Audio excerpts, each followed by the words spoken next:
মোদি করবে 400 পার, তেরা क्या होगा কালিয়া। রাত পেরোলেই ভোট গণনা শুরু।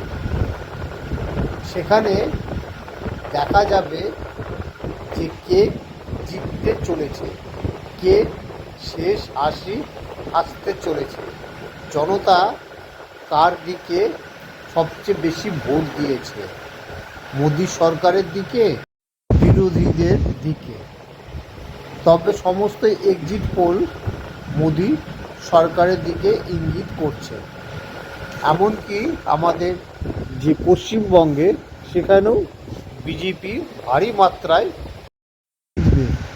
তৃতীয়বারের মতো মোদি সরকার আবার গঠন হবে, সেই নিয়ে বিপক্ষ জ্বলে যাচ্ছে। বিরোধিতা করতে করতে এখন এমন বিরোধিতা করে ফেলছে যে মেশিন খারাপ আছে, তারপরে হচ্ছে ভিভিপ্যাট খারাপ আছে, এইসব নিয়ে এরা এখন আঙ্গুল তুলছে। ইন্ডিয়া গঠবন্ধনকে জনগণ পছন্দ করছে না।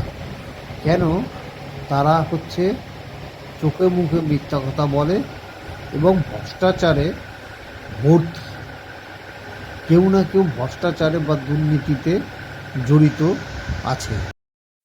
আর যদি মোদি 400 পার করে দেয়, তাহলে পরে অনেকের জেল যাত্রা শুরু হবে।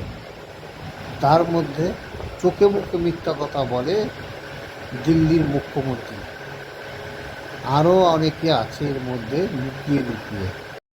मोदी 400 पार करेगा, तेरा क्या होगा कालिया, तू कहाँ जाएगा, तेरे रास्ता तो ख़त्म हो जाएगा, तुझे तो अभी जेल जाना पड़ेगा, तू क्या कर सकता है, ठकाठक ठकाठक ठकाठक, और फटाफट फटाफट फटाफट जेल जाएगा,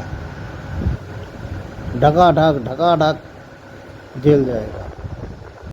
मोदी सरकार बनते ही फटाका फटेगा, ढेर सारे लड्डू बन रहा है, वो सब लड्डू कार्यकर्ता और साधारण जनता में दिया जाएगा।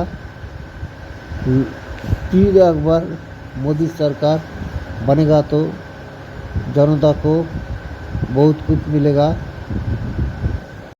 সঙ্গে যদি মোদি ভালো রেজাল্ট করে, তাহলে পরে শুভেন্দু আর মোদি জল জল করে উঠবে।